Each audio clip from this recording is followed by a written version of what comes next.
value. So you can, the power has been given to the government to come out with a, notwithstanding that there is a transaction value, but the government has notified, yes, this is the value on which you are liable to pay the taxes. As you are aware, whenever we arrive the value, the value will be towards the construction services, the value will be towards the supply of land. So whenever you enter into an agreement as a real estate developer, if I enter into an agreement with the buyer, I am going to collect the consideration towards the supply of land and towards the supply of construction services. So whether I should apply the transaction value mechanism, or is there any other value which is notified under the GST law? So as you are aware, the rate notification has very clearly stated that whatever the value you are going to collect it, on that gross value, 1/3 abatement will be given towards the supply of land. So artificially the gross amount charge, the value, the notified value has been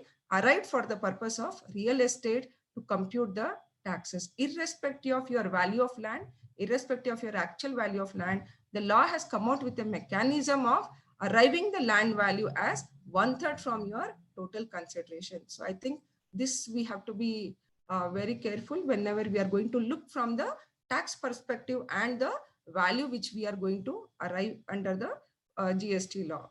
The next 148 and 164, I just want to bring to the notice that whenever we read the notifications, we have to understand that is it brought under section 148 or is it brought under 164? So this rule 42 and 43, they have brought it from the perspective of rule section 164, because section 164 is wherein the power, the government has been given the power to make the rules. So even the power is given to make it retrospective, but here for rule 42 and 43, they have said it is effective from 1/4/2019. So the whatever the amendment has happened, it has been clearly stated in the notification 16/2019 as it is effective from 1/4/2019. So I think we have to understand whether it is brought under any this rate of taxes are brought under 148 or 164. We have to understand, because under 148, even the government has been given power on the recommendation of the council to make a special provision for registrations, for furnishing of return, payment of taxes and administration. I really believe that the government should come out with a special provisions for real estate. They have to come out with a special chapter for a real estate, because rather than bringing out from the each chapter a part of the analyzing of taxes, I think they have to bring out with a separate chapter for real estate. But I think as on date, they have just brought into the tax rate, otherwise we have a regular registration procedure, regular furnishing of return and regular administration. So there is no such special provision for real estate. Then understanding this 164, we have understood that it has been brought under 164 for amendment of rule 42 and 43. I think I thought before going into the input tax credit, I just want to make aware to the members what were the notifications which were implemented from, which were introduced from 1/4/2019, that is notification 3, 4, 5, 6, 7, 8, 16, 4/18 and 23/19. So I just want to bring to the members what was that notification which was talking, because this notification is attached with the conditions of input tax credit. For example, notification 3/2019, it is in reference with the 11/2017, which is talking on change of rate of tax. So whenever you are going to look into the change in the rate of tax, simultaneously they have attached the conditions with that. What are the conditions if you are going to opt for the change in the rate of tax? So one condition is that you are not eligible for input tax credit. The first condition they have added. The second condition is that you should make 80% purchases from registered supplier. It means the rate of tax is conditional. The rate of tax is attached with lot of conditions. So accordingly, we have to look that, yes, if I'm opting for this new rate of tax, or if I'm opting for what kind of rate of taxes, accordingly, the input tax credit has to be worked out. So very, very important is, first of all, before going into the aspects of input tax credit, we have to read notification 3/19, which is talking on change in the rate of taxes with the condition attached from the perspective of input tax credit also. Then section notification 4/2019 is speaking on exemptions which are applicable. Notification 5/2019 is talking on reverse charge. notification 6/2019 is talking for point of taxation, at what point of time the developer is liable to pay the taxes, the landowner is liable to pay the taxes. All that point of taxation has been discussed in 6/2019. In 7/2019 and 8/2019, they have basically discussed from the perspective of this development rights, and they have discussed from the perspective of 9.3 and 9.4. So these are the special notification for reverse charge, which is applicable only for the real estate industry, that is from the perspective of construction services. Notification 16/2019, I think that is the eye-opener notification, which has brought a huge amendment in the GST rules from the perspective of Rule 42 and 43. So I think this is the most important notification we have to understand from the perspective of input tax credit. And there was some removal of difficulties which was introduced on the same day. Simultaneous to the notification, there was ROD also added immediately to clarify on ITC reversal for taxable area and exempted area. So here, whenever you are going to compute it, you have to compute based on the area base. So this is specifically, they brought it for removing the difficulties. So I think this is the way the notifications were introduced from 1/4/2019. Now the issue arises to all of us, what is the implication from 1/7/2019 to 31/3/2019? Is there any other notifications which will be applicable? So I think we have to understand that in notification 3/2019 itself, they have added the annexure 1 and annexure 2, which is clarifying the transitional input tax credit from the old regime to the new regime. I think that we'll see in the later, but we have to understand that lot of things they have made incorporated in the respective notifications. So I think with this background, let us understand. And there was only one notification which was issued prior to this 2019, that is notification 4/2018, which was more or less speaking on the joint development agreement perspective and point of taxation perspective for JD agreement. So I think this was the notification. Otherwise, there was no specific notification for real estate industry and construction services. With this, let us understand the implication of input tax credit. Now, what were the rate of taxes which was brought as an amendment from the old scheme to the new scheme? I meant to say up to 31/3/2019, we have to understand this because it will help us out to arrive our input tax credit accordingly. So I will not stress much upon affordable housing.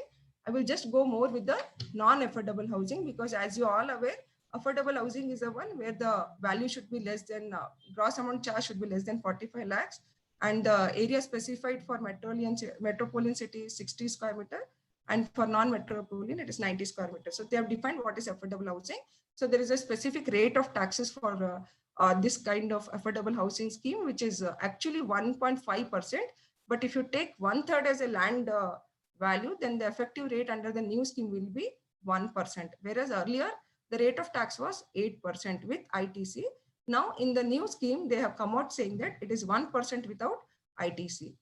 Then other than affordable housing, whatever the other than construction services we are rendering, earlier the rate of taxes was 18%. So 1/3 went into land. So 12% effectively with ITC, we were levying the tax under old scheme, whereas under the new scheme, the rate of tax is 5% without ITC. So let us understand that new scheme, the new rates are coming out without ITC. Now let us understand that this we are talking for residential project. Now what is the impact for commercial project? So in the commercial project, they have specified the rate of taxes for REP and RREP. So they have just come out with a certain rate of taxes for REP. If it is a purely commercial project, then it will be 12% with ITC. And if it is a residential project, or then accordingly, it will be 5% without ITC. So I think this we have to understand the rate of taxes for REP and RREP. We'll just deal in the next slide what is REP and RREP. And for subcontractor also, the rate of taxes are changed. For affordable, if the subcontractor is rendering the services to the main contractor, the rate of taxes was 18% for the subcontractor. Now, even though the after the new scheme, the rate of taxes for the subcontractor is changed from 18% to 12% subject to fulfillment of certain conditions. So for this, we have to look notification 3/2019 itself, where they have clarified the condition attached to levy the 12% tax by the subcontractor to the main contractor. This is only applicable for affordable housing. Please understand, I think many of us have confused that subcontractor should levy 12%. No, it is only for the subcontractor where they are rendering the services to a affordable housing developer. If it is other than affordable housing developer, then the subcontractor should charge a rate of taxes at 18% itself. So I think this is the way we have to understand the rate of taxes. In joint development agreement, I think though it is subject to a certain interpretation issues, but in simple terms, we used to understand that yes, in old scheme, developer was liable to pay and landowner was liable to pay in the case of JD agreement. Whereas now they have said yes, to the extent of constructed area transferred, yes, developer is liable to pay. But to the extent of development right transferred for the, they have said it is developer is liable to pay under RCM. So there is certain changes which has been brought under the new scheme from 1/4/2019. Now there are, before going into the aspects, we also has to understand as on 31/3/2019, what we are supposed to understand, which definitions we are supposed to look into that, and what is the implication of that. So first of all, we have to understand, is it that we are going to look for as a works contract service, or is it that specifically we have to look as a construction services? Please understand, the Rule 42 has referred only construction services. It has not referred anything for a works contract services. So I think we have to understand that construction services is a species of works contract, as we all are aware, and construction services as stated in second schedule as supply of services. So basically understanding that Rule 42 and Rule 43, whatever the mechanism they have specified only for the construction services, which has been specified in paragraph 5B of second schedule. So I think this way we have to understand that yes, only to that extent we are going to look into as a services for the current provision of Rule 42 and Rule 43. Now the most important is, if you look into the paragraph what has been added in construction services, they have said yes, construction of a complex, construction of a building, construction of a civil structure, or anything which is intended for sale to a buyer, but where the consideration is received prior to the receipt of completion certificate. So the most important aspect is, if you are going to receive the consideration prior to the receipt of completion certificate, it will be treated as supply of services. But if the entire consideration is received after the completion certificate or first possession, whichever is earlier, then it is not treated as supply of services. So I think this construction services has come out with a condition based that it should be a supply, and it should be, the transaction should take place prior to the receipt of your completion certificate or prior to the receipt of first possession. I think this first possession concept was not there under the earlier regime. Now they have brought it into newly under the GST regime. They have said either the first possession or completion certificate, whichever is earlier, that will be treated as your completed date project. That is treated as a completed date for the construction services, because till that point of time, it is deemed that you are providing the construction services. After that, it can be deemed as a supply of immovable property. So I think this concept we have to understand when we are reading a construction services. So the most important is, you have to also look into when is the completion certificate received or when is the first possession occurred, because this will relate with your input tax credit computations. Now next is whether, if you look block input tax credit, it purely says yes, if the works contract services are received for a construction of an immovable property, it is block. But you have to read further. Subject to that, if it is used for further works contract services, it is eligible. So as a construction services provider or as a developer, I am receiving a works contract service and I am also rendering works contract services to my recipient. So I am eligible for input tax credit. You should not say they have not stated construction services. It is stated as works contract. So construction is also forming part of your works contract. So that way we have to understand. And the second 17(5)(d) is talking on goods or services received for a construction of an immovable property on your own account, though it is used for your furtherance of your business. So especially like if you are constructing a property and then it is letting it out, basically this section is restricting the input tax credit, though it is subject to litigations before the Supreme Court as on date. So we have to wait for the decision, but as on date, it is eligible, but the section is restricting the input tax credit for that. So I think this is very important for us to understand. If you are going to talk it as an immobile property, for example, I'm doing a certain construction of project, whether I'm eligible for input tax credit. So if I'm constructing a project only for renting purpose, I'm not going to have any intention to sell that property. So can I call it as a blocked input tax credit, or should I take the eligible input tax credit? I think this is little interpretive issues on this, because Safari Retreat has already said that you are eligible, but it has gone to the higher authority. So I think I don't want to discuss much on that, but from the perspective of input tax credit, you have to factor it accordingly for this kind of block credit under 17(5)(c) and 17(5)(d). Now, the most important is project-based. In real estate industry, they have to maintain, they have to compute, they have to compute the input tax credit, they have to levy the taxes, is everything based on their project basis. If you have 10 projects, you have been given the option to go for the rate of taxes based on your project wise. The project is the one which is registered as a project with the RERA authority. So we have to understand that lot of definitions are borrowed from RERA Act actually. So we have to simultaneously learn the definitions of RERA, which has clarified certain definitions which has been used in the real estate notifications. So they have said, what is project? Project is a real estate project or residential real estate project. So what is real estate project? What is residential real estate project? I think we have to, before going further, we have to clearly understand what is real estate project and residential real estate project. So before going into real estate project, let me tell you what is residential real estate project. Residential real estate project is also a real estate project in which the carpet area of commercial apartment should not be more than 15% of your total carpet area. For example, if Godrej is constructing apartment, say they are constructing, simultaneously they are coming out with a small mall beside that apartment, or they are coming out with a small commercial complex in that.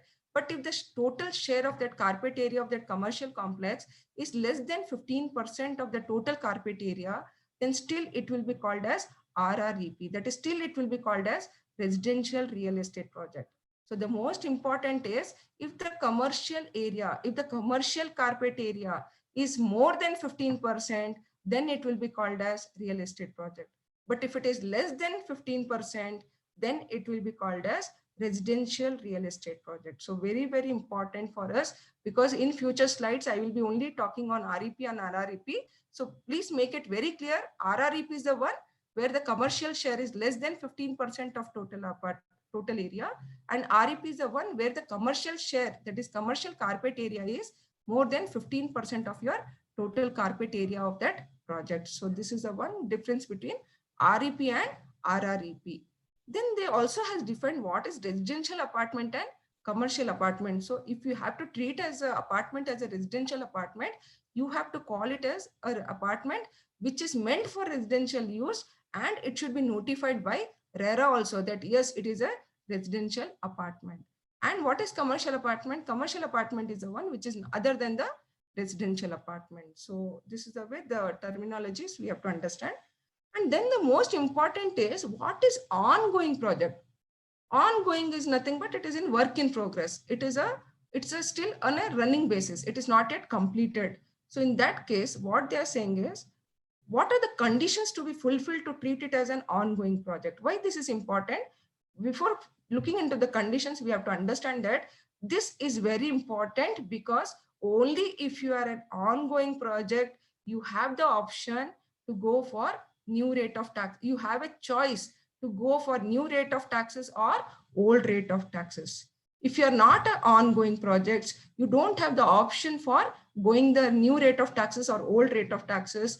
If we are not fulfilling the conditions of ongoing project, you will be deemed to follow the new rate of taxes, because after 1/4/2019, any project you are going to commence, there is no option for 12%. You have to go for 5% rate of taxes without input tax credit. So the government want to very clearly bring out, the law wants to bring out a clarity that you can treat a project as an ongoing project only if all these conditions are fulfilled. Please understand, all the conditions should be fulfilled. It is not something partly, all full conditions should be fulfilled. First is commencement certificate should be issued before March 31st, 2019. This is very important. And the next is, if certificate should be received from architect, chartered engineer or surveyor if that project has been commenced. Wherever the commencement certificate is given by the government authority, that you can consider. If that is not issued, if that is not received, then you can also obtain a certificate from architect or chartered engineer or licensed surveyor that project has commenced. Even that will suffice as a condition. Next is completion certificate or first occupation should not be issued before March 31st, 2019.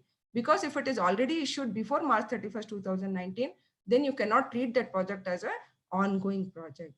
And the next condition is that apartments are partly or wholly booked before March 31st, 2019. It is not that you have just commenced the project. You should also see that you would have booked certain apartments, either one apartment or whatever it is. Apartment should be partly or wholly booked before March 31st, 2019. So these all four conditions are required to be fulfilled to treat it as a ongoing project. Why I brought this? Because if you are an ongoing project, you have the option to go for old rate of taxes or new rate of taxes.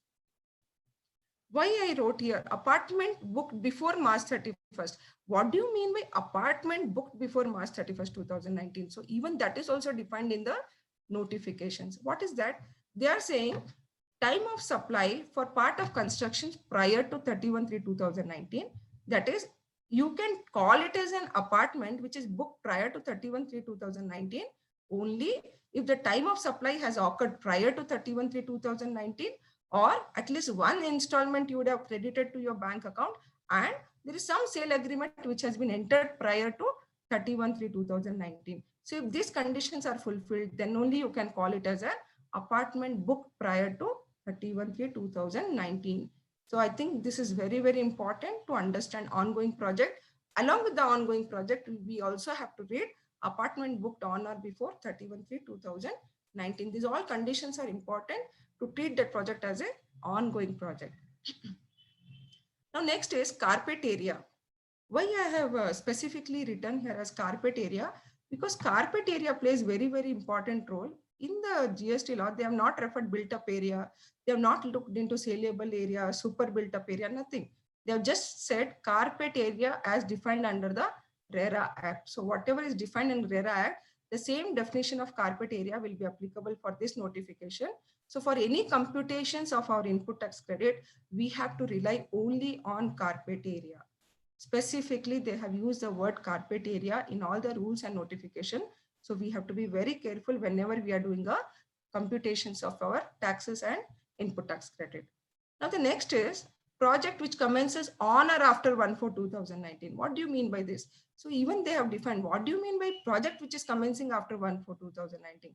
They said, okay, any project other than ongoing project, it will become as a project after 1/4/2019. So the most important is, if the project is not fulfilling all the condition of ongoing project, they are deemed that they have to follow the new rate of taxes of 5%. So this is quite important. We have to look into that.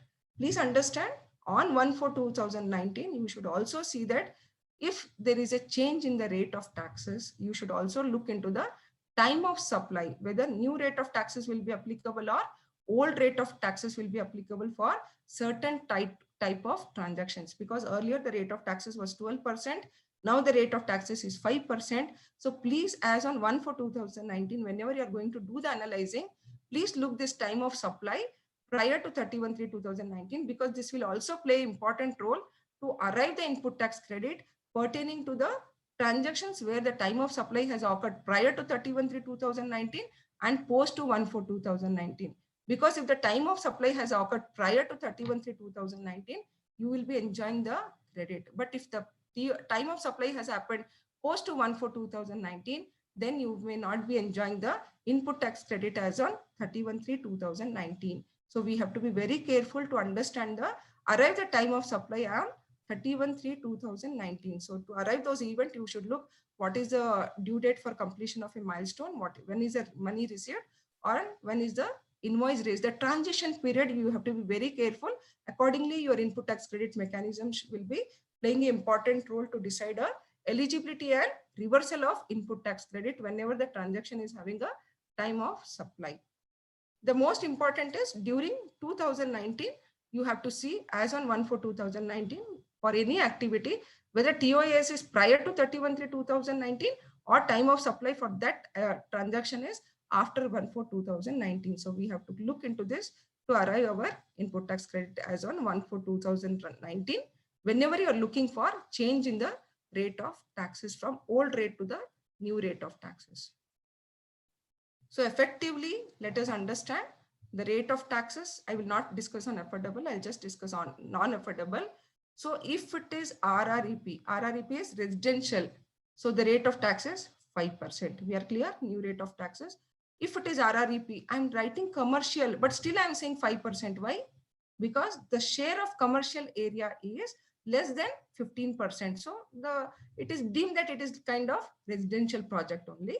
So based on that, they have said it is 5%. Please understand this, because this is the most important chart for us to arrive the input tax credit now. So if it is RREP commercial also, still it is 5%. If it is REP residential, that is real estate project, if it is a residential project, it is 5%. But if it is a real estate project, which is commercial project, then it will be 12%. So I think this we have to look into that, whether it is a commercial project, purely it is a commercial project, or whether it is a residential project attached with the commercial. So I think this way we have to understand RREP and REP. Yes. So please understand the implication of this. Now, before going into that, I thought just I'll spend some 5 minutes for what actually basically we many a times when we are doing this analyzing of taxes and computation of input tax credit, we are not able to track the documentations. What are the source of documents from where you have to pick the informations for computations of your input tax credit? So to the extent whatever I can add up the documentations, I have added for the benefit of members, so that whenever you are going to compute your input tax credit for this, after this change in the rate of taxes, you have to kindly look into this documentations also to extract the informations and to arrive the computations of taxes as specified in the notifications and rules. So I think you all are aware, these are the type of agreements which we look into, like JD agreement, sale agreement, all this contractors agreement. This all the type of agreement. I think we have to just concentrate on that.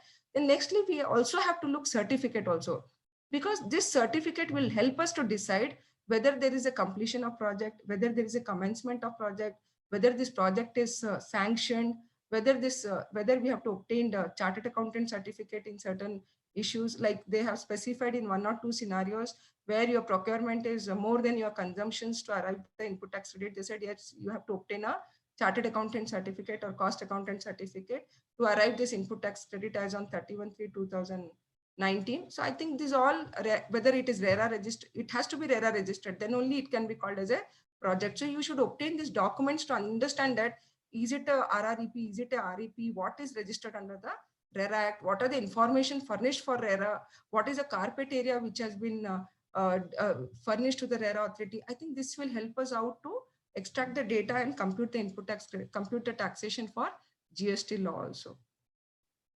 Then data analytics also is required to certain extent, because this will help us out to understand what is the percentage of completion which has taken place on 31/3/2019, because this will help us out to decide what will be your input tax credit, which is going to get eligible as on 31/3/2019, depending upon your completion of your project, or depending upon your invoice raised, or depending upon your consideration received.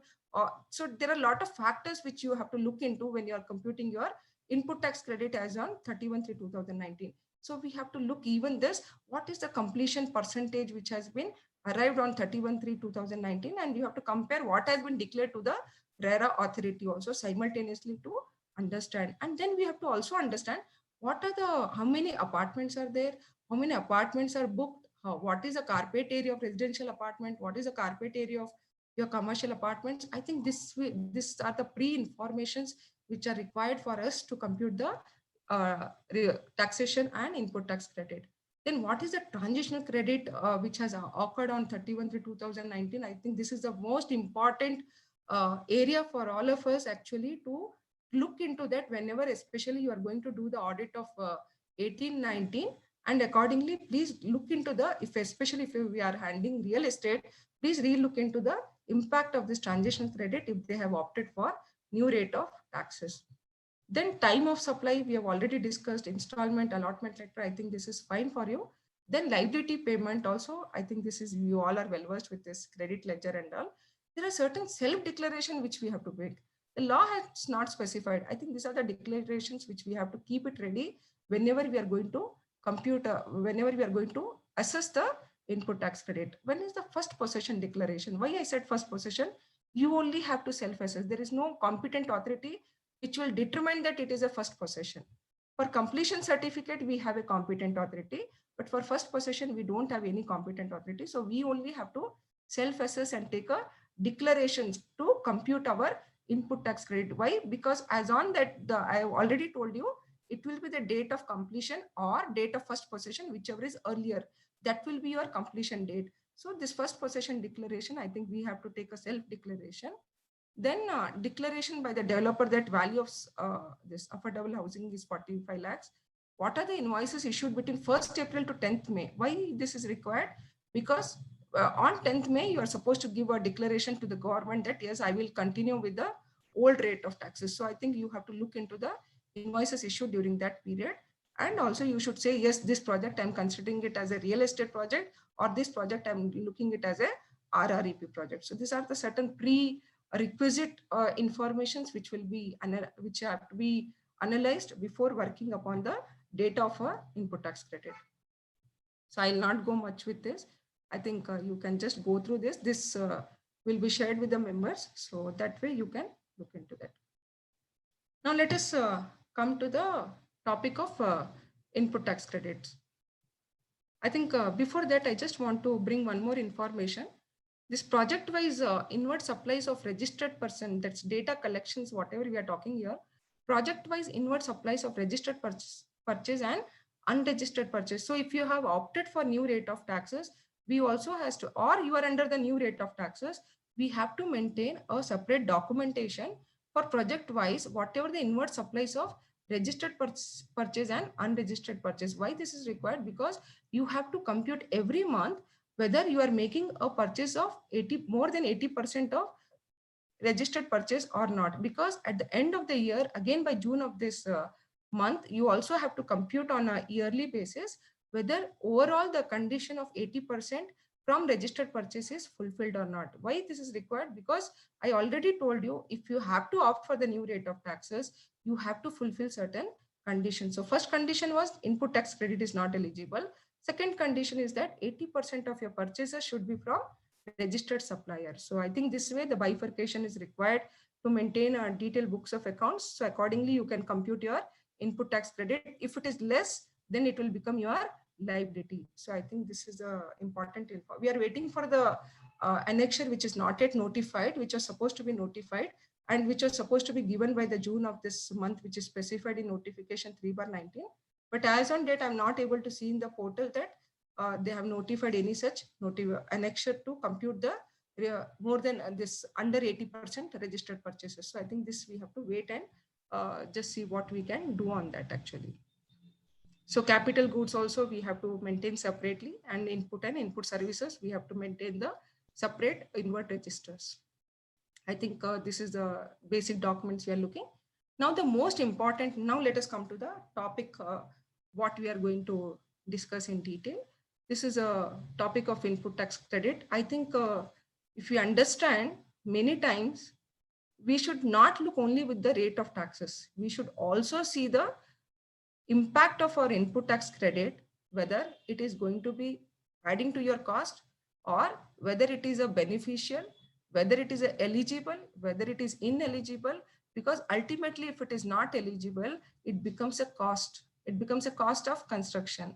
So ultimately any planning we are going to make with the new rate of taxes or any rate of taxes or any implications we are going to look, we also have to see what is the cost factor involved in our input tax credit. So I think this is the most important, because this is affecting a cascading tax effects, because ultimately this it is believed that it is ultimately sold to the final consumer, and anyway they are not eligible for input tax credit. So I think based on that they said yes, you charge at the concessional rate of taxes, but as a construction service provider or as a developer, I have to understand what will be my input tax credit which will be eligible, what is the input tax credit which will become as an ineligible, and to what extent I should factor it as my cost. So this is very important, play very important role whenever you are budgeting for your real estate projects. So this is, I thought I'll just bring out on this ITC aspects also.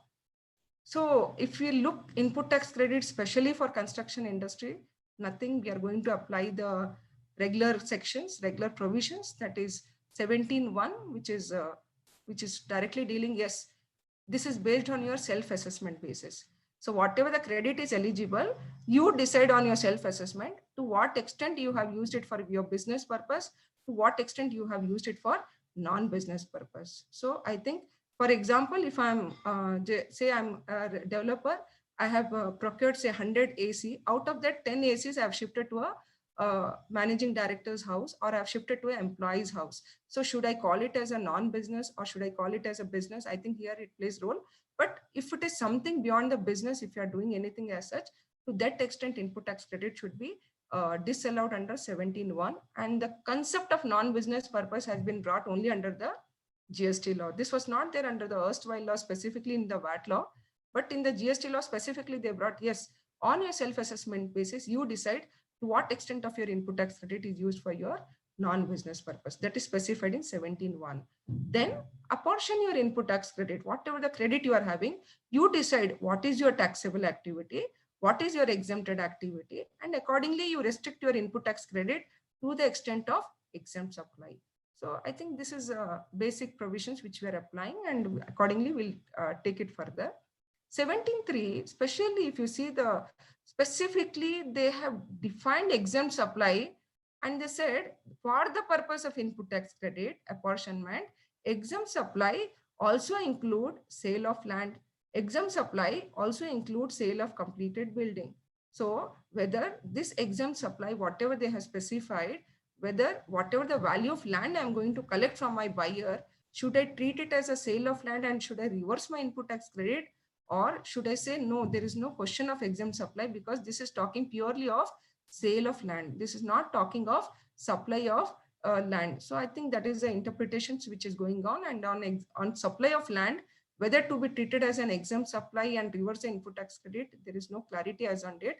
But it is a different, it is my belief that we can consider it accordingly and reverse the input tax credit if there are certain expense which you can say that yes, it is used for the land as well as for the building also, like post marketing expenditure. There are certain expenditure which you can correlate with the supply of land and supply of construction services, and accordingly you can decide for apportionment of your input tax credit and treat it as a exempt supply. Now coming to a rule of, specifically rule 42 and rule 43 has come out with a mechanism to decide on a availment of input tax credit and reverse the input tax credit. So very, very important is rule 42 and rule 43. Rule 42 is specifically talking only on input and input services. Rule 43 is coming on capital goods. Why there is a separate rule for capital goods? Why not it has been brought under the input and input services? Because there is a difference in input and input services and capital goods. Because the definition of capital goods itself says that capital goods are the one which is capitalized in the books of accounts. And for GST purposes, the life of capital goods is 5 years from the date of purchase of capital goods, from the date of invoice of capital goods. But for input and input services, there is no such life has been specified. That's why there is a separate mechanism specified for capital goods, treating it as a life of 5 years. And if that capital goods is used for both taxable goods and exempted supplies, then you are going to reverse the input tax credit to the extent of exempt supply. Very, very tedious task, I will tell you, especially for capital goods. So I think we have to first understand the formula, but very interesting, I will tell you. I have added lot of simple illustrations in my further slides to make you understand, because the most important objective of today's session is I want you to make you understand what is the reading of Rule 42 and Rule 43. I'm not going to interpret on Rule 42, 43. I'm only going to read and make you understand whatever I have understood to the extent of as drafted in Rule 42 and 43 with the simple illustrations. The next is common provisions. I think along with these common provisions, there are special provisions which are brought for the real estate. It doesn't mean that only the provisions specifically for real estate they are brought in. No, along with the common provisions, we also have to apply special provisions to compute your input tax credit eligibility and reversal of input tax credit. I think this is most important for construction industry. Common provisions, I think most of you are aware because it is already 2 to 3 years. We already would have computed the input tax credit, but just for the simple understanding, we have to just understand how we compute a input tax credit in Rule 42. So in Rule 42, out of your total input tax credit, whether it's a total basket of your credit, you have to pick out what is your input tax credit which is used for your non-business purpose. That is termed as T1 for Rule 42. Please don't get confused with that. It is a simple basis. Out of your total basket of your credit, just exclude the credit which is used for non-business purpose. Then out of the balance credit, remove the credit which you say that yes, it is purely used for your exempted supply. That also called as T2. Then you have something called as block credit. In 17 subsection 5, they have specified what are the credits which are blocked. So that will be called as T3. So this T1, T2, T3 is the credit which you have to remove from your total basket of your credit to arrive your common credit. Yes. And what is T4? T4 is saying that if you are using purely for taxable supply, you can call it as a T4. This is I'm calling as a common provisions. But for real estate, T4 will be different. Please understand this. Whatever I'm saying is it is only for the regular provisions. So after removing that credit, you have something called as T2 is nothing, C2 is nothing but your common credit. You cannot decide, you doesn't know how much credit is used for exempted supply, how much credit is used for your taxable supply. All those credit will sit in your common credit. This is a common provisions. So you have to arrive E and F, whatever I'm stating here, that is nothing but out of your common credit, you have to apportion how much is for exempted supply and how much is for a taxable supply. And D2 is nothing but 5% of C2. This has come because you have to identify the common credit to the extent of non-business purpose. So this is the common provision. Now for real estate, what we are supposed to do? For real estate also, same thing you do. T1 you do, T2 we have to do, T3 we have to do. But T4 will be 0. How can be T4 will be 0? I think that we will see in our next slide now. T4 will be 0 for the construction industries because it cannot be arrived depending upon the type of project we have to look. How can you arrive as on date? Because the duration of the project can be 3 years, 4 years. I doesn't know how many flats are going to get booked. Only to the extent the flats are going to get booked, to that extent you are going to call it as a taxable supply. So to the extent that flats are booked, you will only come to know at the point of your completion certificate. That's why for real estate, for construction services, T4 will be 0 because everything credit, whatever you are having, that will be called as a common credit. Whereas in your regular provision, you will have a credit which you can say, yes, to this extent credit I have used for my taxable supplies. Whereas for real estate industry, please understand T4 will always be 0. So this is a basic difference I want to make you understand between common provision and the special provisions. For real estate, T4 is 0. Now, most important is there is a separate mechanisms they have specified for reversal of credit for construction of apartment. In future slide, I'll just tell you how we have to compute the reversal of your input tax credit. Whether reversal has to be done monthly or on final basis. This is the most important aspect of our Rule 42 and 43. Please understand the reversal when it is supposed to be done is more important. It depends upon which rate of taxes you are opting. If you are opting for the old rate of taxes. You are still under the old rate of taxes. You forget that there is a new rate of taxes. You are still under the rate of taxes. You doesn't know when it is going, when you will only come to know how much flats are sold and how much flats are unsold only on the date of completion certificate. So in that month, the month in which you are receiving a completion certificate, that month you are supposed to compute your reversal of input tax credit. Then what is this final? The law has stated, okay, you compute in the month in which you are receiving a completion certificate based on the credit which is there in that month only. Then what is final then? They said final you are going to compute for the whole project. Take out the whole credit. See how much flats are sold. For example, if it is a 1 lakh credit and if you have sold only 10 flats, then I think you have to restrict your input tax credit for 90 flats. So finally you have to arrive, because this cannot be arrived monthly. It has to be arrived for the whole project. So can it happen in a month wise? No, the law has stated, no, you have sufficient time to compute a project wise. So they have said, yes, if it is pertaining to 1920, you have the time till September 2020 to compute for the whole project. If your project is completed in 1920, please remember that we have the time till September 2020 to compute the input tax credit for the whole project. So this is very important.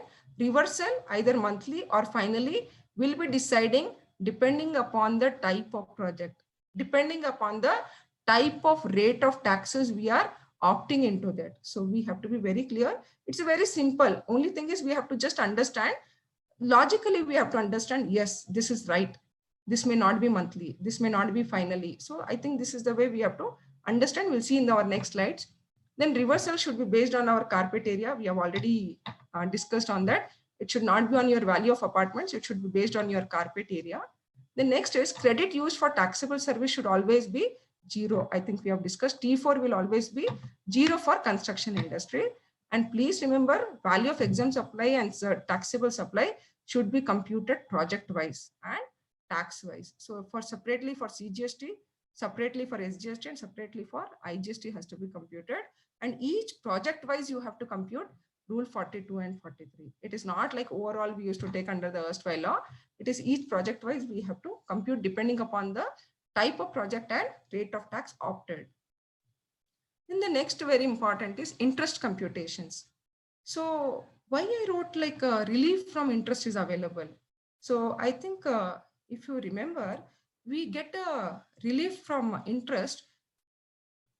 Why? Because in a regular proceedings, the law said that within 1 year, you have to recompute your yearly computations. Whereas for real estate, they said, no, you have to compute your final computation only in the year in which you have received a completion certificate. So I think to that extent, we will save the interest. So even though your project is 5 years, you enjoy the credit for 5 years.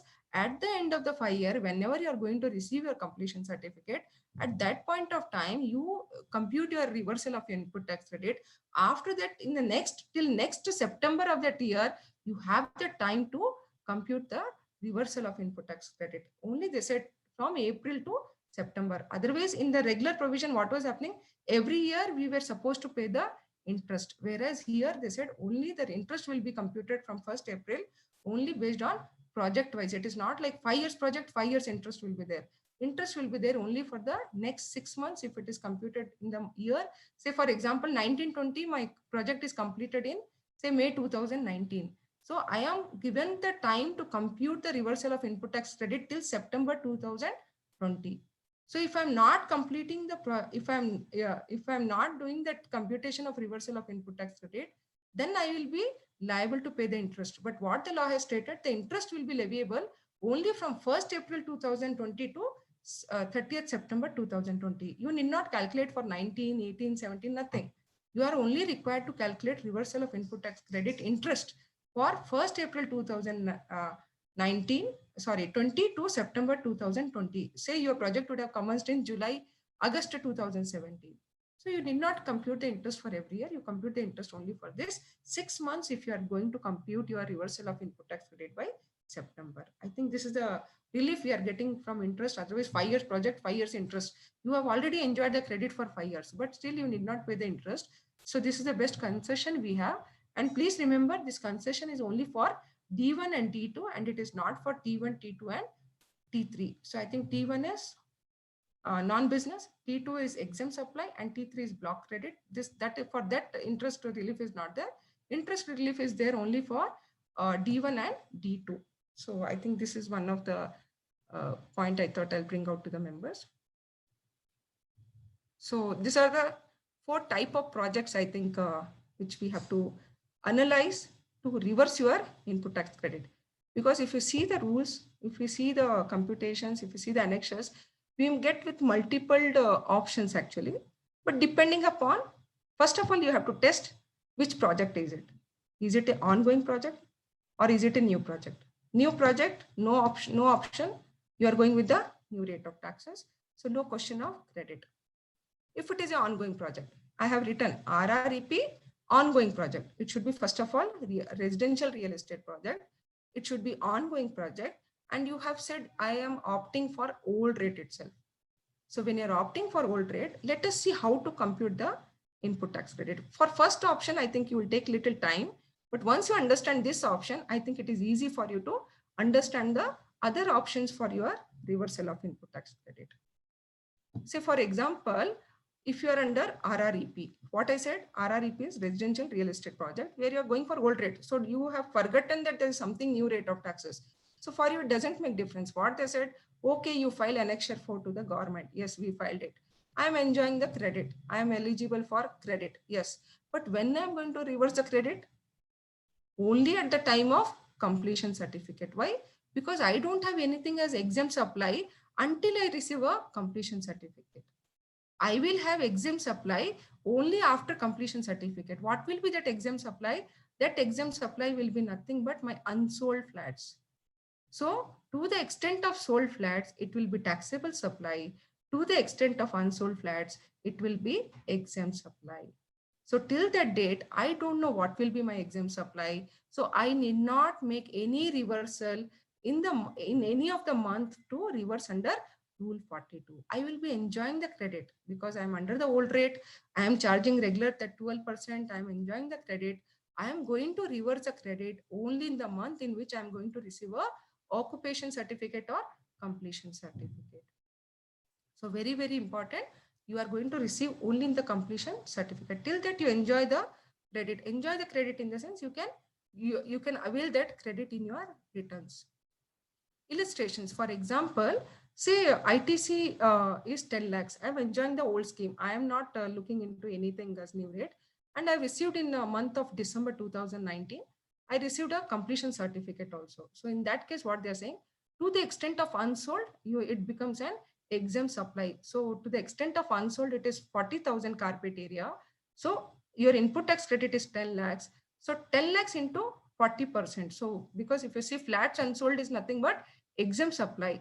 So 10 lakhs into 40%, that is 40,000 divided by 1 lakh. So to the extent of 4 lakh, we are supposed to reverse the input tax credit. I think you're clear on this because it is nothing but whatever the total input tax credit you are having, common input tax credit you are having, whatever we are going to look this ITC, it is nothing but common input tax credit, not the whole input tax credit. We have to first arrive our common input tax credit. On that, first arrive on the date of completion certificate, what is my exempt supply? What is that exempt supply?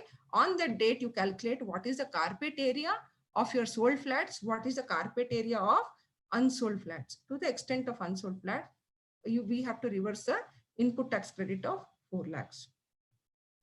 Final reversal, already I told you, okay, you do in the month in which you have received the completion certificate. Along with that, for the whole project, you have the time till September 2020 for the year 1920. You have the time till September 2020 to compute the input tax credit. Now the issue is, when you are going to calculate for this total formula, you have to don't take all earlier credits. Take the credit from your July 1st, 2017, whatever is credit available in your GST, only to that extent you are supposed to take a input tax credit for calculation of your final formula. So if in case if you have transitional credit also, for that also you can you have to take it separately. But for calculating rule 42, if the transitional credit has been taken it as your GST credit, then even that should also be considered for your computation of your input tax credit to arrive your unsold and sold part. So I think this is quite simple.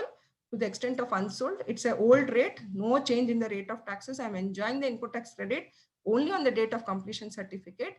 I arrive my exempt supply and I reverse the input tax credit to the extent of unsold flats of my carpet area. So this is for the whole project. So one example of that. Say I begin my project on 1st July 2017. So my input tax common credit was 1 crore. So out of that, I think flat sold and unsold we are clear. So unsold is 40,000. So out of 1 crore, 40% is reversed. So already we have reversed 4 lakh here. The month in which we have received the completion certificate, we have already reversed the 4 lakh. So whenever you are going to do the whole computation of the project, you should also reduce from the 40 lakhs, you also have to reduce the input tax credit, which is already reversed in the month in which you have received the completion certificate. So out of 40 lakhs, 4 lakh is already reversed. So balance 30 lakhs, 36 lakhs, you are supposed to reverse on by September 2020 for the year 1920.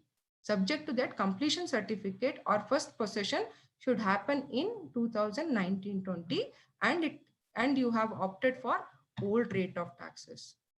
Yes, so this is for rule 42, input and input services. Now next is capital goods. This may take little time, just 5 minutes. I want members to analyze it. It is quite simple, only the mechanism is quite different. Here also they say, yes, there is no monthly reversal. You arrive the reversal at the time of completion of your certificate. So in case if you are receiving the, say, total carpet area is 1 lakh, out of that 75 and 25, whatever to the extent of unsold carpet area, we are reversing in the month in which we are receiving a occupation certificate. Now the question is how to arrive at the final computations, because as already I've told you, for capital goods, the life of capital goods is 5 years.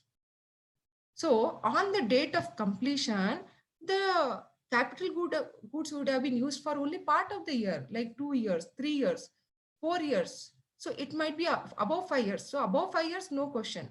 But if it is used for below 5 years, say 2 years or 3 years, we are supposed to reverse the input tax credit for the balance period, because on the date of completion date, it will amount to a exempt supply. So once it amounts to an exempt supply, we are supposed to reverse the input tax credit pertaining to a capital goods, because for GST law, the credit is distributed in 60 months. And in any month, if you are using that capital goods for exempt supply, you are supposed to reverse the input tax credit for the balance month. So please remember, here for reversal, we have to do each capital goods wise. It is not like overall we have to take. We have to compute the capital goods mechanism for each capital goods and take the date of invoice of that purchase of capital goods and arrive the number of months as on date of completion certificate. Very, very important for capital goods. I think additional exercise is required for capital goods. Now, this is a quite interesting formula. So actually I was thinking whether to add it or not, but something made me to add this, because this is quite interesting to arrive. How to arrive the capital goods which has been used on the completion certificate. So as on, if I'm under the old rate, yes, I'm enjoying the credit. As on the date of completion certificate, how much flats were unsold? So the unsold flats are, say, 25,000 square feet. So to that extent, I should reverse my input tax credit. And what is this E1, E2, E3, all this? Why? What is this formula they are talking? This formula we are going to use in our next option, but we have to first understand what is the concept of this formula. Basically, conceptually, the law is looking at, okay, whatever you are enjoying the input tax credit, pertaining to your exempt supply, these reverse the input tax credit. Now, what is E1, E2, E3? Because we have only one exempt supply. What is that one exempt supply? Which is unsold. Only to that extent I am having a exempt supply. Then what is this E1 and E2? E1 is talking, okay, if you have decided that yes, this is an exempt, because there might be certain project where you said that yes, it is used for new rate of taxes, then to that extent it will become as an exempt supply. Please remember, if you are going with the new rate of taxes, for example, I am having a project where I'm opting for new rate of taxes. Forget this. I'm opting for new rate of taxes. That new rate of taxes flat will become for me as an exempt supply. That's why they have added E1. E1 is nothing but the apartment for which you have opted for new rate of taxes, that is called as E1. It is not applicable for this option, but I'm just saying what is the formula meant here. E1 is for the supply of apartment for which new rate of taxes has been opted. What is E2? E2 is nothing but as on 1/4/2019, there was a change in the rate of taxes. So because of change in the rate of taxes, there is a input tax credit partly which was allowable prior to 31/3/2019, and there was certain input tax credit which was ineligible after 1/4/2019. So for this computation, they have come out with E2. So the most important is E1, E2, and E3. But for this option of RREP with old rate of taxes, you will be applying only E3. E3 is nothing but unsold flats. So to the extent of unsold flats, we are having as a 25,000 square feet of unsold flats out of 1 lakh. So you are going to reverse out of your 5 lakh credit. You are going to reverse the input tax credit to the extent of unsold flats, and balance you will be enjoying the input tax credit. So this is the concept for capital goods under Rule 43. I think I'm clear on this. If anybody wants to ask on this, because the more or less the same kind of formulas will be there in the future slides with the certain changes, but this is the concept we have to understand for reversal of input tax credit. Here we are taking E3 because we are still under the old scheme. We have not opted for new scheme. So E2 is not a question for us. E1 is not applicable. Only E3 we are going to calculate to the extent of flats unsold as on 31/3/2000. Sorry, as on the date of occupation certificate or completion certificate. This was the first option. I think a pause is required because RREP we have done with the old. Yes, sir. Hello. I'll just finish this. Then we can just discuss, because I just want to make you understand what is a methodology we have to apply depending upon the rate of taxes and depending upon the project we are going to look into that actually. Now we are coming to a next type of project. What is that? Real estate project. Earlier we have seen residential real estate project. Now we are seeing real estate project. In this real estate project also, the carpet area of commercial apartment is more than 15% of your total carpet area. So here what we have to do is, here also the same methodology. I'm still under the old regime. I'm charging a same rate of taxes for my residential apartment, that is 12%.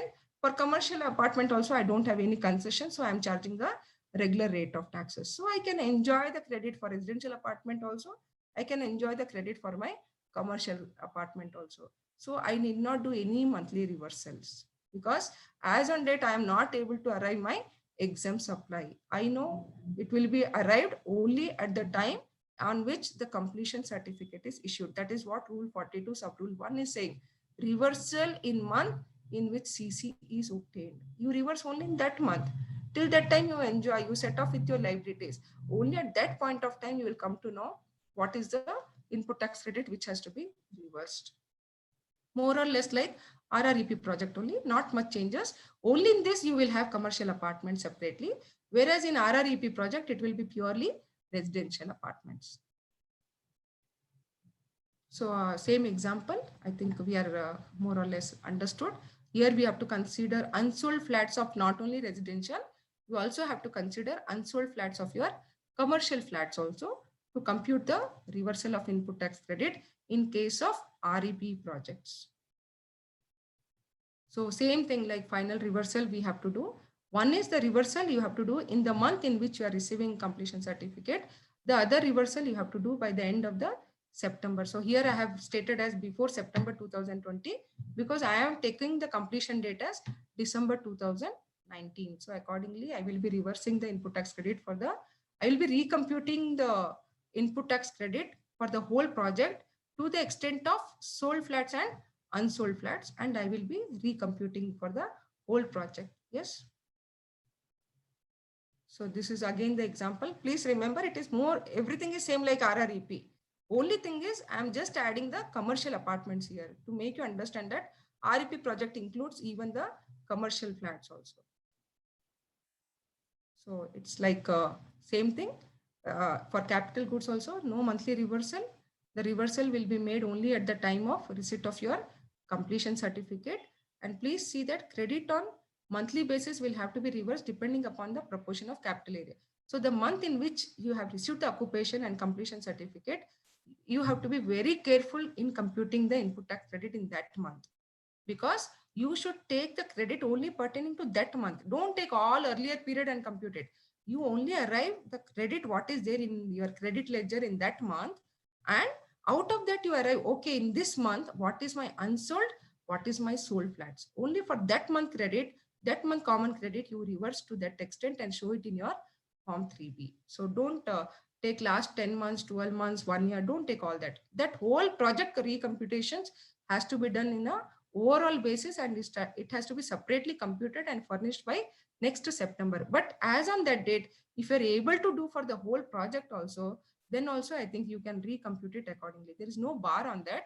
But here they are, rule 43(1)(g) is specifically clarifying on the credit which is available in that respective month in which you are receiving a completion certificate or first possession. So this is separately we have to compute it. And then again we have to do a final reversal, that is under 43(2). Same way it is old scheme only. Here also we have only E3. We don't have E1 and E2. Why? Because E1 and E2 is applicable only when you are going for new rate of taxes. Here we have to reverse the capital goods credit to the extent of unsold flats, that is E3. So that has to be computed. Otherwise E1, E2 will be 0. I've stated already here, E1, E2 will be 0. It will be E3 to the extent of unsold flats, that is whether it is residential or commercial, all has to be added, and to that extent you have to reverse your input tax credit.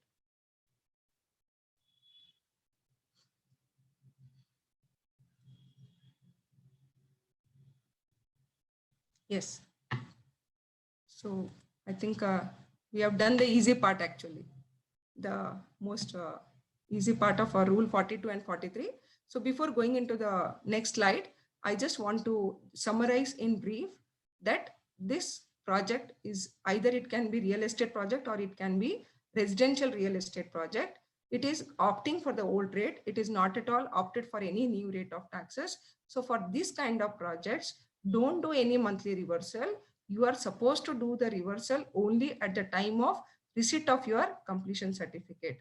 So one kind of reversal you are supposed to do in the month in which you are receiving a completion certificate, and one more complete project reversal you are supposed to do by the end of the September of the next financial year. So you have a time to till next year to recompute for the whole project, and accordingly you can reverse the input tax credit. And if there is no credit as such, then you are required to make a payment of taxes if you have enjoyed the excess credit. But if you have enjoyed the less credit, then you can enjoy the balance credit, which is even you are enjoying after CC also. If you have certain credit which you have to enjoy, that you can enjoy it. So there is a mechanism which they have specified that if you are enjoying the excess credit, you have to reverse it.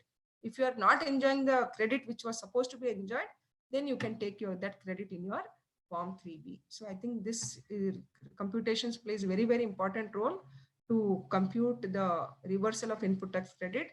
And accordingly, if you don't have anything as such, you are liable to make a payment of these taxes through DRC3. So very important, you have to be very careful whenever we are enjoying the credit. Do this analyzing yearly or quarterly, so that you get to know like based on the year, how many flats are sold and what is the possibility of input tax credit reversal. So I think this will help you out, because at a time, if you are going to do for the whole project, there is a possibility that you would have enjoyed the most credit, and now there is a possibility that you will end up paying taxes. So this has to be really looked into, that depending upon the number of flats sold and unsold.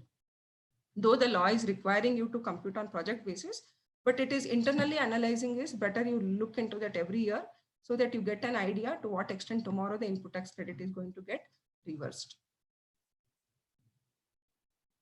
So this is quite simple based on the unsold flats. You are going unsold flats is treated as an exempted supply and we are reversing the input tax credit. Now the most important is RREP project. What is that? Residential real estate project. I want to opt for new rate of taxes on 1/4/2019. So as we have already discussed, the new rate of taxes on 1/4/2019 is 1% for affordable housing and 5% for non-affordable housing. So the rate of tax is 5%. Let us presume it is only, we are talking only for non-affordable, so it is 5%. Now, how to compute the input tax credit? Because I am eligible for input tax credit up to 31/3/2019. I'm not eligible for input tax credit from 1/4/2019. So how I should compute my transitional input tax credit? That is very, very important because there is a possibility that you would have enjoyed the excess credit. There is a possibility that you don't have enjoyed the credit to the extent you were eligible for credit as on 31/3/2019. So for this, I think we have to look into the annexure 2, very, very important, which is specified in 3/19. I request the members go through to that annexure 2 of 3/2019, which has come out with an illustration, very simple illustration. I'll just give you in brief what is that illustration is stating. Then I think you can look into the computation part. This illustration has analyzed lot of analytical tool. The tool is because as on 31/3/2019, there are various probabilities which could have happened. What are various probabilities? Possibly there is something, the project is completed. Yes, there is certain project which would have been completed by that date, but invoice wouldn't have been raised. Or there is a possibility that the invoices have raised, but the construction has not yet begun. Or there is a possibility that you have received the advances from the customers, but you have not commenced the project. So once you receive the advances under the earlier regime, you are liable to pay the taxes, but you have not commenced the project. So tomorrow, whenever you are going to procure the material for construction after 1/4/2019, whether out of that basket of input tax credit, can I pick up some part of my input tax credit to set off with those taxes which I've already paid prior to 31/3/2019. I'll repeat again. For example, as on 31/3/2019, say project has not, I have not started the construction, but I have already received the advances from the customers. Yes, am I fulfilling the condition of ongoing project first? Am I fulfilling the condition of ongoing? Yes, presuming that I'm fulfilling ongoing project. I'm receiving the consideration from my customer, but I have not yet constructed the project. I've not yet begun the project, or I've done in a very, very small part of the construction has happened. Whereas the advances have received in a huge. I've already offered the taxes out of say 5 crore project. I've already received 2 crore advances from my customers. Whereas I've already hardly done some 5 lakhs work in that project. So in that case, as already I have paid the taxes on 2 crores as GST, whether I should enjoy the input tax credit, which might be procured after 1/4/2019. Yes, which might be procured after 1/4/2019, but already I have paid the taxes on my advances. Whether there is any mechanism in the GST law which says that, yes, if you are procured after 1/4/2019, though you are opting for the new rate of tax, can I pick up some input tax credit from that basket and say that, yes, to this extent, I will be eligible because to this extent of credit, I have to set off with the advances, whatever I have offered it. So there is a certain mechanism they have come out. So what they have said, you have to look 3 criteria. One is, what is your percentage of invoicing you have done prior to 31/3/2019? The second aspect is, what is the percentage of completion you have done on 31/3/2019? The third is, what is the consideration you are received up to 31/3/2019? And also they have said, if your procurements are more than consumption, you would have procured a lot of material, but if your consumption is not there, then what is the input tax credit you are supposed to enjoy? I think this is what they have come out in a computation of Annexure 1 and Annexure 2, which is talking for REP project and RREP project, I will tell you very, very interesting. It is giving us the mechanism for us to pick up the input tax credit from your total basket to arrive that, yes, to this extent, I am going to enjoy my input tax credit up to 31/3/2019 based on this criteria and based on these conditions. You know, they have come out with one more conditions. They said, okay, you have done only invoicing. So, but your invoicing is more than your percentage of your construction. Then we will give you one mechanism to arrive. Okay, whatever the construction you have done, plus 25% you added to that. That will be your value. Okay, if you have received more consideration, if you have received more invoicing than your consideration, okay, do with the estimation of consideration plus 25%. They have come out with a special percentage for this. Yes, we believe it. I think they have come out with a certain real estate standards. They have come out with a standard. Yes, this might be the proportion. This might, for this kind of out of 5 crore project, if you have already received the advances for 2 crore, and if your completion is only say 10% of that, that is to say 20 lakhs, then possibly, okay, we'll add it that to the 25%. To that extent, we believe that yes, to that extent, you would have set off with your liability. I believe this is look to be little on a notion basis or estimation basis. It may not be accurate, but there are certain standards. I think they would have looked into that before coming into the conclusion of adding 25% to this kind of criteria. So most important is percentage of invoicing, percentage of construction, and percentage of consideration received plays very, very important role as on 31/3/2019 to decide, yes, to this extent, you should enjoy the input tax credit. So I think this is the most welcome. I really enjoyed when I was looking into that annexure and formulas where they have arrived in such a manner that when I did that computation, I was able to understand, yes, based on this, they want to give certain input tax credit because I've already offered the taxes under the earlier regime, but I have not enjoyed the input tax credit because I have not done the construction to the extent of what I have raised the invoice to my customers. So I think that is the way the Annexure 2 has specified. Annexure 2 is specifically for RREP project, where the computations are given based on your residential area sold and to what extent your work completed, to what extent invoicing has been done. I think if you look at annexure, you will come to know the computation of your input tax credit. So I request the members to look into that. I did not bring intentionally into this because I don't want to confuse you more. And I want to give you the concept before you look into that annexure so that you will understand what is the intention behind adding this annexure 1 and annexure 2. And this was required to be done up to 30th September 2019. So I believe that most of the members would have done already for this up to September 2019. So that's why I have not taken in detail for this slide. But I request the members to kindly relook into that so that whenever you are going to do 18-19 audit, you can consider even that aspect also. Then option to reverse such credit or take credit in future. Already I've told you, if you have enjoyed the excess credit up to 31/3/2019, law stated, okay, you reverse such credit. But if you have not taken that credit, you enjoy that credit in future, even though you are not eligible, but you will be made eligible based on this notifications. So please look into this fact actually. And explanation to rule 42 is saying, what is exempted area?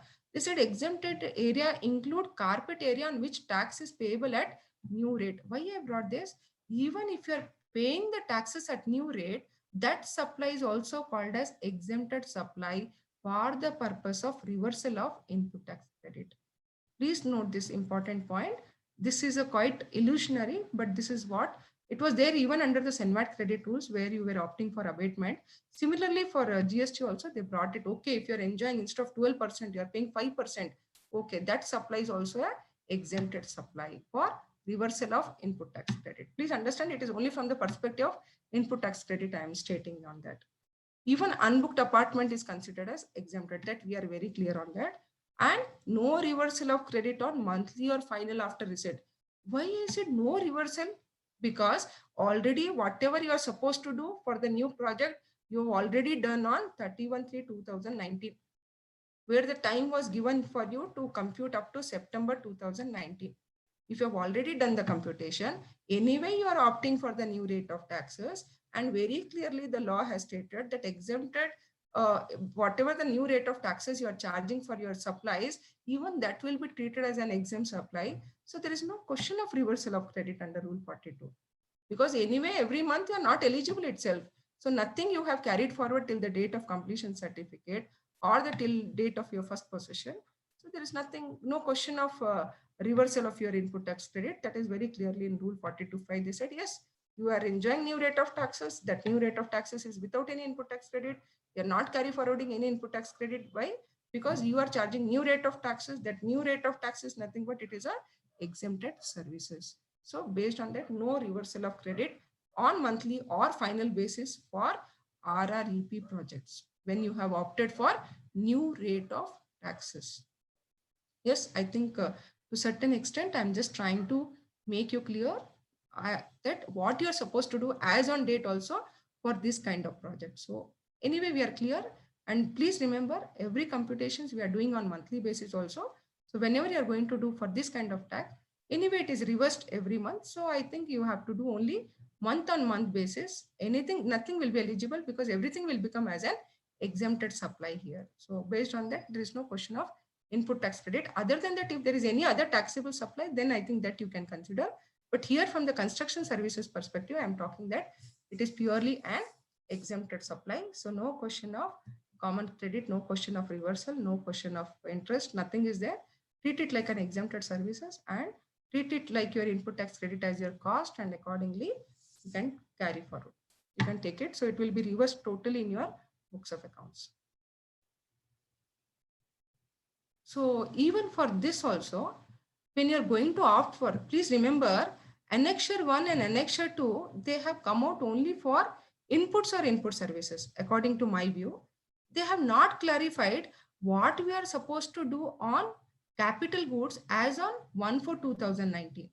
If you look into the annexures where they have clarified more on inputs and input services. So, but we have to understand what we are supposed to do for capital goods also, because till 31/3/2019, I would have treated it as a taxable supply.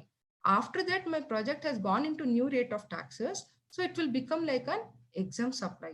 So my capital goods life is 5 years. Let us presume 2 years I have used prior to 31/3/2019, and 3 years I'm going to use post to 1/4/2019. So should I reverse that input tax credit on 1/4/2019 itself, or should I reverse the credit every month?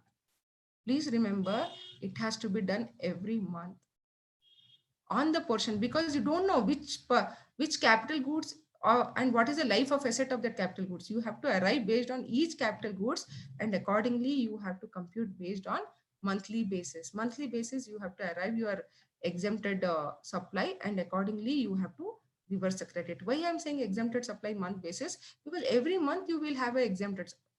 It means any flat you are going to book after 1/4/2019, it is going to happen as an exempt supply itself. So every month you are supposed to do it on to the capital goods after 1/4/2019. So please be careful. As on 31/3/2019, please do the working of capital goods. See when they are procured. If it is procured prior to GST regime, don't worry on that. But if it is procured under the GST regime and you have opted for the new rate of taxes, please, you have to compute the life of that capital goods, and you have to reverse the input tax credit for the balanced life of your capital goods. Say, for example, in Jan 2019, you have procured it. So Jan, February, March, 3 months, you have enjoyed that credit. So you are supposed to reverse for 57 months. So every month you are going to reverse the input tax credit to the extent of your exempted supply in each month. So this will be a big exercise under Rule 43, especially for a RREP project or REP project. I think this is a task which we have to look into, that for reversal of input tax credit for if any capital goods are purchased. Here they have used the terminology as capital goods purchased based on the date of invoice. They have not said when you are put into use. Please remember, here the life of capital goods of 5 years, we have to compute from the date of purchase of that capital goods, from the date of invoice of that capital goods. So this 5 years had to be calculated from the date of invoice of capital goods. So accordingly, the recomputation has to be made for that. the credit reversal is required to be done for carpet area ratio. So whether it is an input or input services or capital goods, all the reversals has to be done based on your carpet area basis. Just 1 minute of you I want to take for this capital goods. They just want to tell that I've already told you that life of capital goods is 60 months. So you have to identify what are the capital goods on which there is a life for the balance year after 1/4/2019, and accordingly you have to appropriate between the exempted supply and taxable supply. So here we will be having E1, here we will be having E2, here we will be having E3. I think I've already spoken on this E1, E2, E3, but just for the benefit of members, just to recall you, E1 is nothing but the flats on which you have opted for new rate of taxes. E2 is the one value of those value of that input tax credit for which you have enjoyed the input tax credit up to 31/3/2019, and the extent of credit which you are supposed to reverse after 1/4/2019. That is called as E2. And E3 is nothing but to the extent of unsold flats. So for capital goods, we have to do the reversal considering E1, E2 and E3. This will be applicable only when you are opting for a new rate of taxes. Yes, I think members are clear on this. E1, E2, E3, this formula will be applicable only for the project for where you are opting for the new rate of taxes. So I think this is what E1, E2, E3 we have to calculate on the overall project basis, and accordingly we have to reverse the input tax credit as on the date of receipt of your completion certificate. So this formula I have given here, how to compute it. So E1, E2, E3 we have computed, and accordingly final reversal has to be made on 31/3/2000, whenever you are going to receive a completion certificate. Yes, sir? Yeah, you can continue, madam. No problem. So now understanding the concept of this RREP project, where I have opted for new rate of taxes, where I'm doing the reversal of input tax credit to the extent of my exempt supply, whether I am supposed to do on the date of occupation certificate. Please remember, this capital goods reversal you are supposed to do every month, and as well as you are supposed to do on the date of receipt of your occupation certificate also. Please remember, because you are supposed to do every month, because every month you will be having a exempted supply. What is that exempted supply? Whatever you are charging the new rate of taxes, to that extent it becomes an exempted supply. And as on the date of completion also, you will have certain apartments which will remain as unsold. So even that will also become as an exempt supply. So hope I am just trying to make you clear. I think this formula, if you go through in simple way, you will get to know. But just for the benefit of members, I have taken one illustration. Say final reversal, if you can read in this slide, below part, the final reversal is, say for example, the carpet area is 1 lakh. Out of that, sold after 1/4/2019 is 25,000 square feet. So carpet area which remained unsold is 75,000. So what happens? What they are saying is, so out of that 75, I think this is 35,000, sorry, carpet area which remained unsold as on the date of completion certificate is 35,000. So out of 1 lakh, 25 plus 35 is 60,000 is already after 1/4/2019. So prior to that, there is a 40,000 which is sold up to 31/3/2019. I think members are able to understand this, because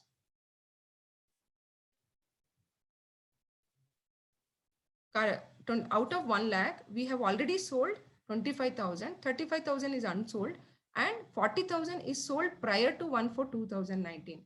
So for this 40,000, we have to arrive E2. Why? Because to the extent you have sold as on 1/4/2019, you are supposed to compute the input tax credit for that 40,000 square feet, because you are going to receive the consideration even prior to 31/3/2019, even after 1/4/2019.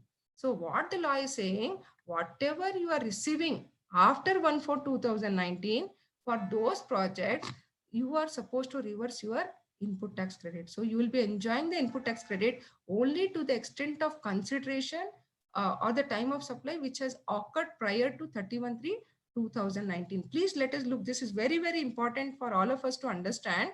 The carpet area is 40,000. Please understand. For which this is the apartment which is sold prior to 1/4/2019. For this 40,000 square feet, I have received consideration of this was sold for 5 crore. So for this 5 crore, I received only 3 crore up to 31/3/2019. Balance 2 crore I have received after 1/4/2019. So the law has said that for the balance 2 crore, you are liable to charge at 5%. So when you are liable to charge at 5%, you are supposed to reverse the input tax credit even to that extent of the consideration, the demand, the time of supply which has occurred after 1/4/2019. So I think this is very important for all of us to understand and compute this time of supply as on 1/4/2019, especially for capital goods. So finally, we arrived E1, E2, and E3. So E1, we have arrived to the extent of the flats which we have charged at new rate of taxes. E2, we have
Okay, ನಮಗೂ ಕೊಡ್ತಾನೆ wait ಮಾಡಿ.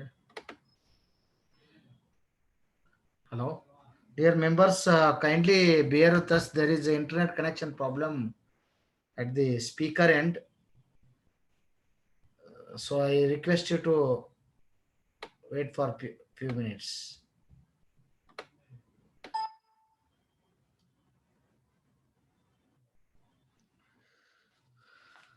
We are waiting to connect for the connection from the speaker and there is a internet uh,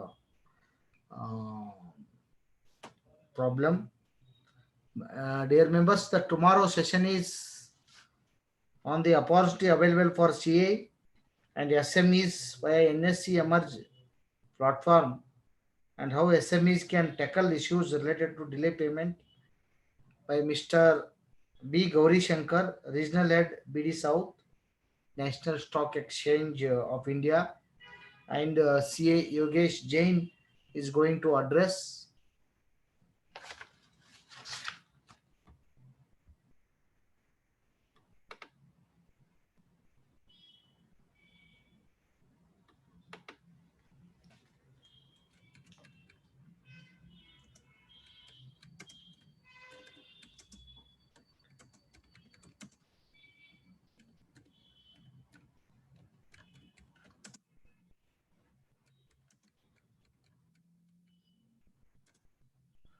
Dear members, kindly make note that all our PPTs for the programs has been updating in our website. It's been regularly in the source. Sorry, members. Sorry. Yeah, madam is back. Yeah. Sorry, there was some internet trouble. Yeah. Yeah, sir. Just another last slide. I'll just share it, sir. Then I think we can go for questions. Just last slide. Uh, yeah, members, I think I've either convinced you or confused you. Just want to make you clear the quite concepts of this. I think this is a more mechanism we are looking for this. The last option is the same real estate project. The only difference with the earlier project and this project is in REP project, we'll be having commercial flats and residential flats. Now, the most complex will arrive in these fourth options because for the residential flats, you will not enjoy the input tax credit. Whereas for commercial flats, you will be enjoying the input tax credit even after 1/4/2019. So I think every month you have to bifurcate your input tax credit pertaining to your commercial flats and pertaining to your residential flats. And then accordingly, you will be enjoying the credit only pertaining to your commercial flats. I think this is a very task for all of us to compute the input tax credit, especially in case of real estate projects, which has both commercial flats as well as a residential flats, and where you have opted for new rate of taxes, because as we all know, new rate of taxes can be opted only for residential flats and not for commercial flats. So this is the way I think the mechanism is given for here. It is more or less like a third option only. Only thing is we have to consider the commercial apartment share also for computation of reversal of input tax credit. So you have to compute your input tax credit from July 2017 to March 2019, including your transitional credit. Plus, you also have to compute the input tax credit from 1/4/2019 till the date of completion of commercial apartments. Because for commercial apartment, completion certificate will play important role because you have to apply on a regular basis. Whereas for residential apartments, it will be like a reversal of input tax credit every month. So I think this is the way we have to calculate for Rule 42 when they have opted for new options under the REP projects. This is for input and input services. Capital goods also, it is the same way what we have computed in the third option. Similarly, also here also we have to compute E1, E2 and E3. So whatever to the extent of exempt supply, we are going to reverse it on the final reversal. To the extent of eligible, that is commercial apartment, to the extent of sold, you can enjoy. To the commercial apartment, to the extent of unsold, you are supposed to reverse for REP under the new rate of taxes. So I think once you understand the concept of that Rule 43, E1, E2, E3, you can easily compute the capital goods and accordingly you can reverse the input tax credit. Please re-look into the prerequisite of the informations and accordingly you arrive the manner of determination of your input tax credit and reversal thereof under Rule 42 and 43 based on the type of project and type of rate of taxes the project is undergoing, so that accordingly the computation of input tax credit will be arrived under Rule 42 and Rule 43. So I've just made a slide for the benefit of members to understand which notifications, which rule we have to apply for computation of your reversal of your input tax credit. I think members can refer this sheet also whenever they are going to look into this actually. So just 5 minutes before I take your questions, whether eligible credit should always be on carpet area, why not we have considered the sales value? Because it is believed that you get more accuracy of your input tax credit based on carpet area, not on sales value, because sales value will be variation mode and we may not be able to exactly compute the eligible input tax credit. That's why they have taken a carpet area basis. And whether reversal for 17-18, what we are supposed to do prior to 1/4/2019, they have not clarified anywhere, but according to my view, you should still reverse based on your carpet area basis, even prior to 31/3/2019. Whether computation for each project separately, yes, we have to compute the Rule 42 and 43 separately for each project.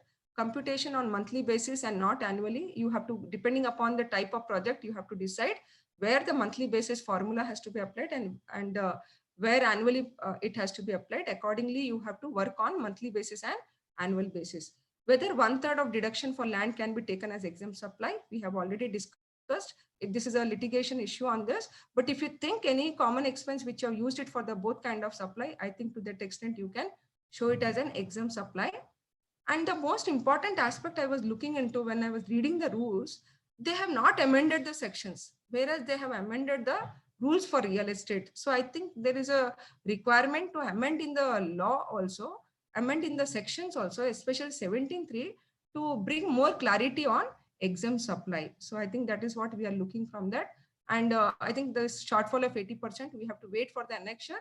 And just for the information of members, we are supposed to calculate by the June of this month for the shortage of input tax credit for 80% purchase from registered person. I think this we recompute the credit, and please see that by end of this June, we compute the liability accordingly if there is any shortfall of that. So I think we have to just wait for the annexure, but at least computation can be computed for this shortfall of 80% of from registered person to compute as a liability. So I think this was the macro analyzing I was able to give within a short span of time on rule 42 and 43. It is quite vast.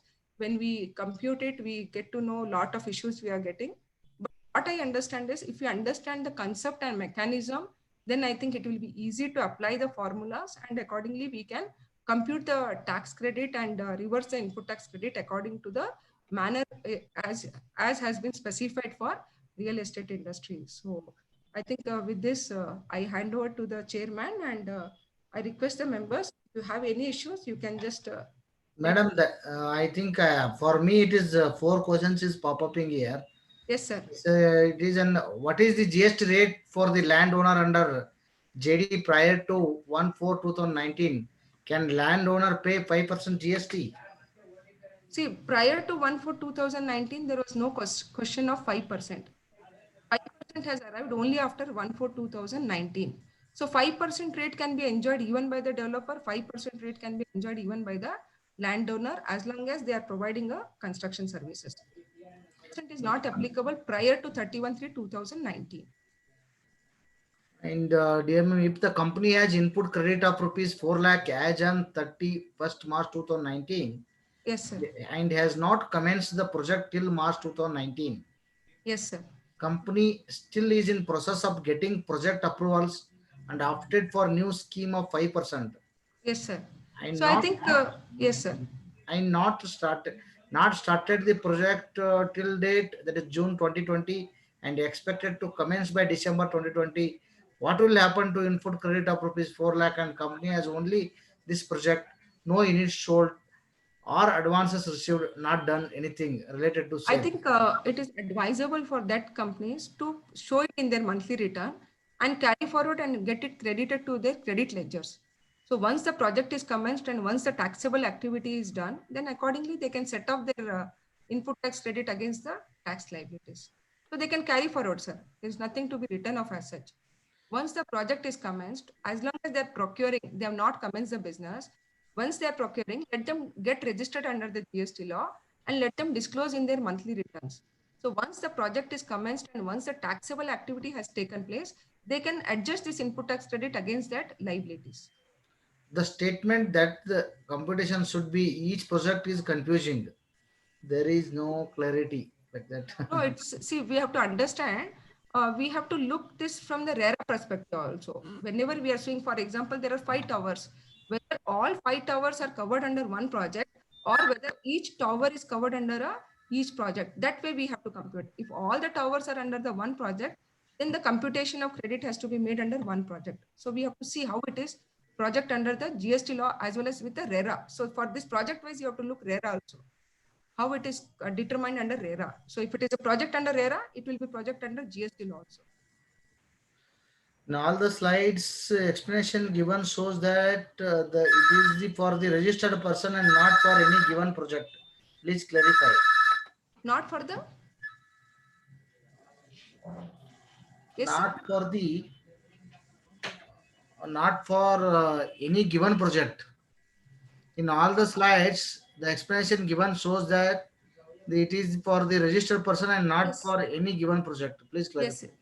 I think we have to understand that it is only for the registered person. Only registered person can enjoy the credit. Unregistered person cannot enjoy the credit. So I think it's right actually. I don't know what he meant to ask that question. Yeah, yeah. And does the project need to have approvals for utilities like electricity and water connections before first possession can be given? See, let us understand that they have not defined the first possession. But as long as if it is ready to stay, ready to occupy flat is there, then I think that can be called as a first possession. And I think ready to occupy will be done only when there is a electrical fittings and sanitary fittings are there. It should be ready to use. It is not something like ready to occupy. You can use that apartment also. So if, to that extent, if that flat is ready, according to me, that will become as a first possession. So I think electricity and all are required actually. Okay, that four questions, madam, pop up in me. One second here. Members have given again. Company has an input. Can be given. Yeah, the same questions. 4, 5 questions of showing to me. Yes, sir. If any questions in question answer, madam, kindly look it, because I lost the connection also sometimes. Okay, so that's all the questions, madam. Yes, sir. Anybody want to ask anything or else Yeah, either is um, Divya there? I Yes, just sir. want to, yes, Yes, sir. yes, Please come. just Divya, 1 minute. I just want to convey to the members that I think this was the overview what I have given in the slides. I request the members to go into the specific provision and apply it accordingly. I've tried to give the illustrations, which is only illustrative. So based on the understanding of the provisions, based on the understanding of Rule 42 and 43, we have given the illustration. So we request you to the members to go through the slides again, understand the mechanism of reversal, and I think that will make you to understand, make us all of us to understand Rule 42 and 43 in a better manner. Yes, sir. Thank you, members, for Madam, patience. few Yes, more questions. I think. No, I think it is. What is the rate for the landowner under JD prior to same question? I think I think it's the same question, sir. I same. think. Yes, yes, yes. Yes, sir. Yes, sir. Thank you, madam, for your valuable Yes. time for Thank you sharing. also. Thank you, Bangalore branch. Thank you, members, for patience And listening. It is yeah, not it easy to was listen this. Yes, sir. it Thank you was all. Thank you. a very good informative session on the Thank you. very realistic topic Yes, and sir. very critical topic. Members always the ITC where the money we are paying from our pocket, and Yes. again the trouble we are facing for the, definitely our chartered accountants friends have got benefited for this our Yes, Jnana sir. Dasova program. Yes, sir. So I wholeheartedly thank you, madam, from Thank on you. behalf of Thank you, Bangalore members. branch, Thank you, Bangalore and branch. I thank all the viewers. Dear viewers, tomorrow we are having session again at 4 o'clock. Is Divya is there? Please kindly. Yes, sir. Available, Yeah. sir. I request Divya to propose formal vote of thanks to the Madam Annapurna Madam and all the viewers. Thank you, Chairman. On behalf of Bangalore Branch Managing Committee, I would like to take this opportunity to propose a formal vote of thanks for today's webinar. First of all, thank you very much, Madam, for sparing your valuable time and sharing such an informative session. Thank you, sir. Thanks once again on behalf of Bangalore Branch to you. I also thank all the participants for your patience hearing and active participation. Yes. Madam, we are hoping to back once Corona is over. We have to many Sure. sessions is pending for the GST, and Yes, sir. there Definitely. is many critical issues are there. Yes, So sir. hope due to head office is restricted for only 10 VCMs per month. Yes, sir. So, but at least we are covering at least 2 to 3 topics. 3 topics will be from on Yes, GST sir. only. Yes, So sir. hope to have your sessions Definitely, upcoming sir. days. Once again, I wholeheartedly thank you for Thank you. sparing time Thank you. and Thank you. thank all the Take care, viewers. members. Thank you. Thank you. Thank you, madam.